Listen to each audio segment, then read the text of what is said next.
In April 1964, the Commission convened a panel of ballistic experts to perform tests to see if, in fact, it was possible for this bullet to cause so much damage and still remain in perfect condition. In these tests, bullets of the same type as .399 were fired into the chests of goats and through the wrists of human cadavers in order to simulate the governor's wounds. These bullets, however, were considerably deformed. The bullets that were fired through the goat carcasses, different goats breaking just one rib, all showed significant deformity. The bullets that were fired through the wrist of human cadavers showed much more deformity. They had the typical peeling back, mushrooming effect that you see when bullets impact against dense, firm objects.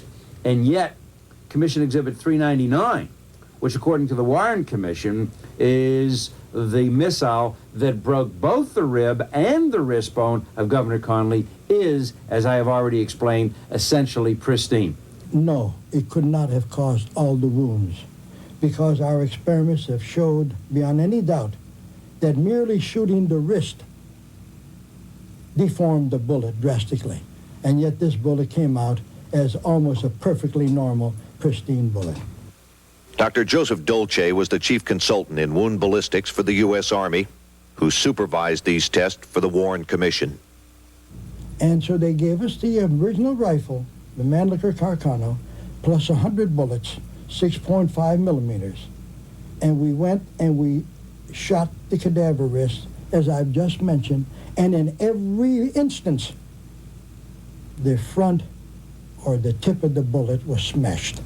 It's impossible for a bullet to strike a bone, even at low velocity, and still come with a perfectly normal tip. The tip of this bullet was absolutely not deformed in no instance whatsoever, in no amount. Under no circumstances do I feel that this bullet could hit the wrist and still not be deformed. We proved that by experiments. The undamaged condition of bullet 399 presented the Commission with still another dilemma. While 399 appeared to be completely intact, the bullet which struck Governor Connally left fragments of metal in all 3 of the governor's wounds. The bullet left identifiable pieces of itself radiologically. That is, you can see them on x-rays in Kennedy's chest, in Connally's chest, Connally's wrist, and Connally's thigh.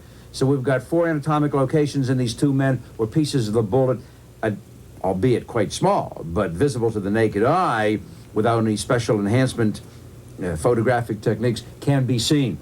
There's no way that all those pieces could have come from the bullet, and yet have the bullet lose only 1 to 1.5% of its total weight, which is exactly what it was found to have lost. The bullet, as found, weighed 158.6 grains. In its pristine state, it weighs no more than 161 grains.